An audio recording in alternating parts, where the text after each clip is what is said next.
I'm 6 to 8 hours a day. This has been taking me for 7 months of court and paperwork. You know, I'm not saying I won't do this and I can't do this. It's just it isn't the difficult. easiest thing because, as you said, it's so in your face. But still, that's the work that has to be done. So let's do some of it here together where it will be easier for you to feel it. Now, what we're asking you to do is take an emotional journey. We're not asking you to imagine the courts to turn your way. We're not asking you to imagine that a truck runs over him and your problems are over. We're not. But I enjoy those. Although that did feel good, didn't it? It feels so good. It feels so good. No, I'm sorry. What we are asking you to do is to take an emotional journey. In other words, take the steps that you know you can. You're not going to hire a hit man, and you're not going to bribe the. Just kidding. You're not going to bribe the judge. There isn't anything like that. I've thought about all the possibilities.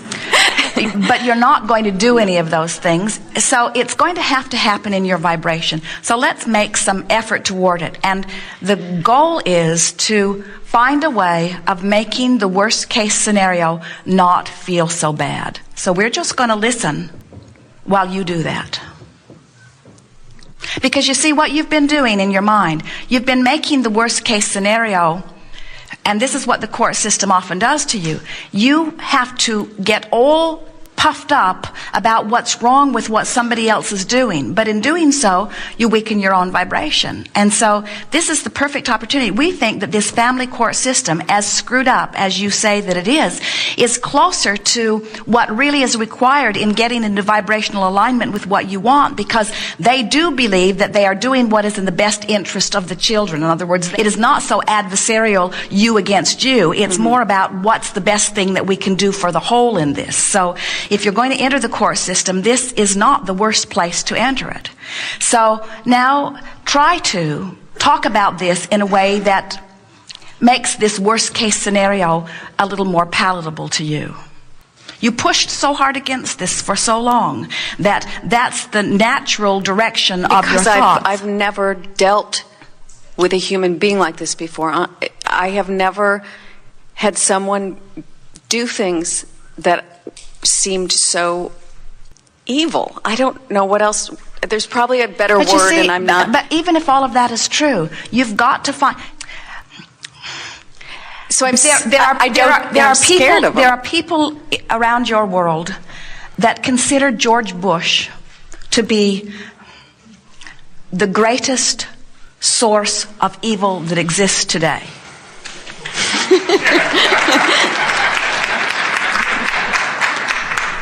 We didn't know you were all here. And there are people today that believe that he is their salvation from evil. In other words, they're not here today.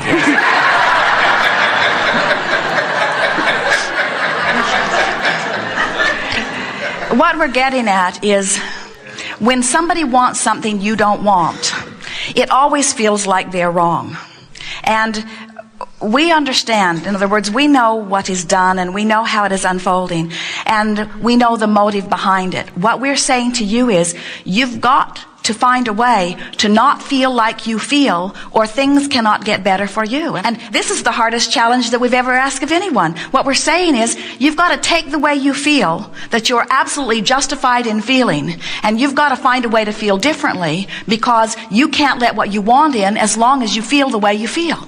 Okay. I'm willing. That's the work, and that's what everybody's work is. This is just an exaggerated case of it. But it's easy. It's going to be easy for you to achieve this, you see. So go for it. Everyone's with you. Okay. Oh, God. Okay. Feel free to shout things out at any time for assistance. Your goal is to take the thing that's wrenching your gut and make it not hurt so much. So your goal is to take the worst case scenario and make it livable. Try to get a breath of air around it. That this man, I think, feels unworthy and unloved and is not focused maybe I'm more focused and have a better sense of myself. Pretty good. A little off the topic. So that I can be more compassionate to him. You're making too big of a jump. Okay, that's really true. You caught me. Start with where it hurts and then try to find relief from there. The thought that somebody could be so destructive to his own daughter and to me. Okay, now that's right on what hurts, but it's still a little bit off the topic. Your fear, the thing that's tearing you up inside, is that this daughter that you love will have to spend time with someone that you don't think is good for her. That's right. That's where it's at. So what you've got to do is, this man, those were good words instead of this demon or this monster, this man is wanting to spend time with her, and it's possible that she may end up spending some time with him, and I've got to find a way of making that all right with me. I've got to find a way of taking this emotional journey. You're afraid that if you make that all right in your vibration, that you'll help him. That's exactly right. Help him. That's exactly right. But that isn't the way it works. When you make it all right in your vibration, you help you see. It's pushing against him that is helping him. So look at it from the broader view. Source energy adores you, knows what you want, is rooting for the well-being of your child, and everything that you say or do that makes you feel just a little bit better makes all of that more practically possible right here and now. So soothing you is what matters the most. That's why we keep saying it's an emotional journey. It's not trying to figure out how to make him go away. It's about how to make your pain go away. And when your pain goes away, the greater pain will go away. That have a lucky life. It's not my That's experience true, to be miserable. It's off the subject. Stay focused on the subject. Oh boy, this is really hard. I want to soften my vibration so that my daughter doesn't hate her father. I want her to be able to see her mother is one person, her father is another person. I want her to realize that she has some options. I've never wanted to deprive her or him of their relationship. I think it's nice for her to know that she has a father. And I think it's even a little bit helpful for her to know that her father is seeking her, that her father wants to spend some time with her. The idea of them spending time together, while it is frightening to me, I'm going to try to figure out a way to make that not so frightening. I believe in the well-being of this child. This man has made it all of these years and hasn't managed to fall off a cliff or get run over by a truck. In other words, he is moving about in his time-space reality with relative safety, and there's no reason for me to expect that just because my daughter is with him that some terrible thing is going to happen to her. I do not want to be one of those mothers that when she's 15 is accused by her of separating her from her father. I want her to have the opportunity to know him. It's nice for her to begin to make choices. I don't want to be seen by her or him or by anyone as standing in the way of a relationship that is natural and maybe should be allowed to be. And I am trusting that if he is terrible, she will choose not to be with him. She will start putting a fuss up about it. And if she's not having fun when she's with him, he in time will not be asking for her so much. If he really wants to be with her, they will find a way of making it work. If it's really coming from his point of love, and if it's not coming from his point of love, the universe won't line it up in a way that it will be there anyway. You get a sense of what we were talking about? What you just said, you felt the best. You've got to soothe yourself, and the way you soothe yourself is you try this and you say, nah, and you try this and you say, nah, and you try this and you say, not working at all, you try this and you say, now that felt pretty good. I think I'll beat that drum. So what was it we said that felt better to you? Amplify it. Now it's important. Don't dip backwards and don't try to step too far from it. Hit the point that you felt relief and see if you can stabilize on that point a little more. That if his intention isn't pure and helpful to Kate that the universe won't align it.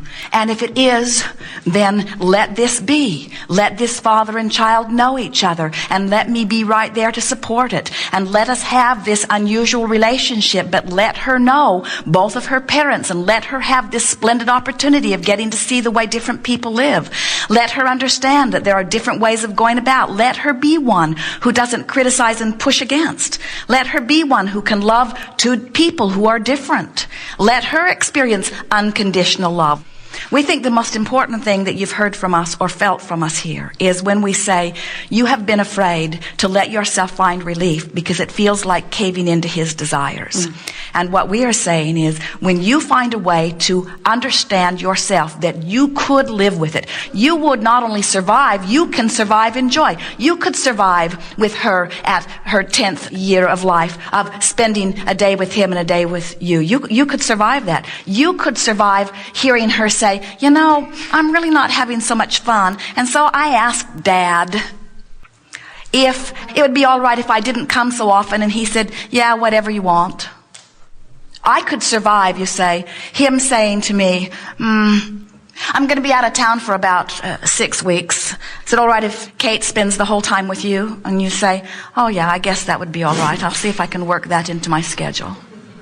This is the worst case scenario. She's going to have an opportunity to see two different approaches to life. The worst case scenario, she's going to be with him and maybe want to be with you, but she's going to discover some things about being there that are satisfying in some sort of other ways. We do not feel that he is danger to her. We feel that he is a different experience for her. But this one came forth under these circumstances, understanding that she did not want a feathered nest. You knew you were not going to marry that man. In other words, you never saw him as the father that would be present. You saw him as an opportunity to give birth to this child. And this energy would not have come forth under those conditions if she was not this free-spirited seeker of diversity and adventure, you see. This is an opportunity for her to fulfill what she intended as she made the decision to come forth into this physical experience. So, we do not think that he will replace you. We think that she will always prefer being with you. She would prefer being with you, or would she? Would she rather spend the day with you or go to school? That actually depends. She likes school, and she likes it a lot. Yeah, she does. And if you said, she'd rather be with her friends now. And if you said you have to choose one or the other, she'd be hard-pressed to choose, but you're not going to put her in that position. You would never say, you have to give up everything else and just be with me. No, of course not. And you really are not wanting to say that about this either. In other words, see him as one of the other small facets in her life with which she spends time. She spends time with you, she spends time with friends, she spends time with him, she spends time in her own thoughts, she spends time watching television, she spends time in her own dreams, she spends time imagining and remembering. In other words, there are so many things that she's spending time in, and he will just be one of those things. It's not the significant, life-changing, end-of-the-world sort of thing that you've been drumming it up to be. Not at all, you see. And when you feel that way, your vibration, your energy, what you radiate, you're tuned in, turned on, tapped in, back into the source energy, and there you are, this radiant mother, believing in the well-being of your child, not feeling threatened, not feeling vulnerable, and not doing those crazy things that crazy mothers drum themselves up to do when they're trying to protect their children in exaggerated ways. Good. Now stop for just a moment and let us throw something in here. Okay. You do feel better. You do feel better. In other words, this little chat, everyone feels better. In other words, you do feel better. Now, you've got a choice. You can beat the drum and continue to try to feel better and continue this emotional journey, or you can start making it an intellectual thing again and end up back over there in that place of frustration and worry. In other words, what you do next matters a great deal because you've made headway. Now what are you going to do with it? No, I'm going to keep it going. Yes. I better think really hard how I'm going to say this. I'll get yelled at. So in doing this will also help the feelings that my having to deal with the court. Yes, it will go a long way in helping that. But here's the thing that we really want you to hear. You think that we had this exercise so that the court would go better or so you could get the outcome you want. You got to stop thinking that way. We had this chat because we wanted you to feel better now. And if that continues to be the only thing that matters to you, then it has to turn out in a way that will please you.